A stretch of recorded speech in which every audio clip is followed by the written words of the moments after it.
तो आगे के चलते हैं हम उसी पाठ में, हमारे आसपास के पदार्थ। उसमें अगला क्वेश्चन है, ठोसों के गलनांक से आप क्या समझते हैं। तो ठोसों के गलनांक से, जैसा कि इस क्वेश्चन में ही छिपा है इसका आंसर, गलनांक, कोई चीज़ का गलना। तो इसको हम कह सकते हैं वह निश्चित ताप, वह निश्चित ताप जिस पर कोई ठोस वस्तु गर्म करने पर द्रव अवस्था में परिवर्तित हो जाती है, वह उस वस्तु का गलनांक कहलाती है। जैसे लोहे का गलनांक 1535 डिग्री सेल्सियस होता है। तो वह एक निश्चित ताप होना चाहिए जिस पर कोई ठोस वस्तु गर्म करने पर द्रव में बदल जाए, तो वह उस वस्तु का क्या कहलाती है, गलनांक कहलाती है।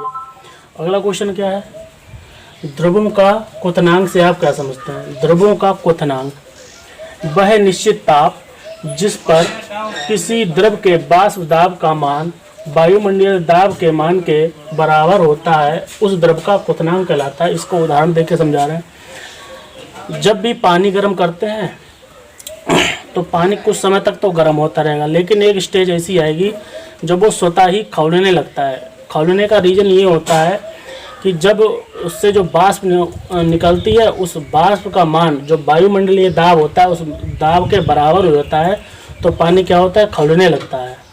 तो इसी को द्रवों का क्वथनांक कहते हैं। ठीक है, समझ में आ गया। तो वाष्प का दाब वायुमंडलीय दाब के बराबर हो जाए तो ये द्रवों का क्वथनांक कहलाता है। अगला क्वेश्चन, संघनन किसे कहते हैं। किसी पदार्थ की वाष्पों को ठंडा करने पर वे द्रव रूप में परिवर्तित हो जाती है, इस क्रिया को संघनन कहते हैं। अब इसको समझ ले, जब कोई द्रव होता है, द्रव किस में बनता है, पहले वाष्प में। अब जब हम उस वाष्प को ठंडा करके पुनः द्रव में बदल लेते हैं, तो ये क्रिया क्या कहलाती है, संघनन कहलाती है। जैसे द्रव गर्म करने पर, द्रव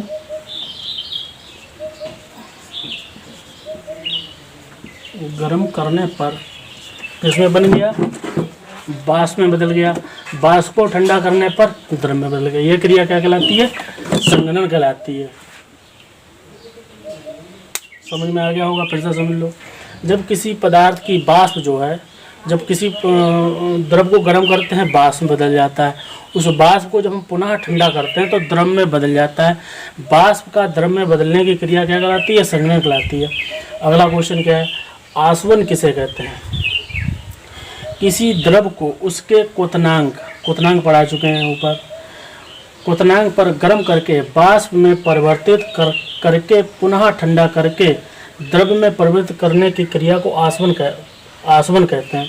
और उसको ऐसे भी समझते हैं, आसवन क्वथनांक पर पहले उसको गर्म करेंगे, वाष्प के वायुमंडलीय दाब के बराबर हो जाएगा, तब उसका संघनन करेंगे, द्रव में बदलने की, ये क्रिया क्या कहलाती है, आसवन कहलाती है।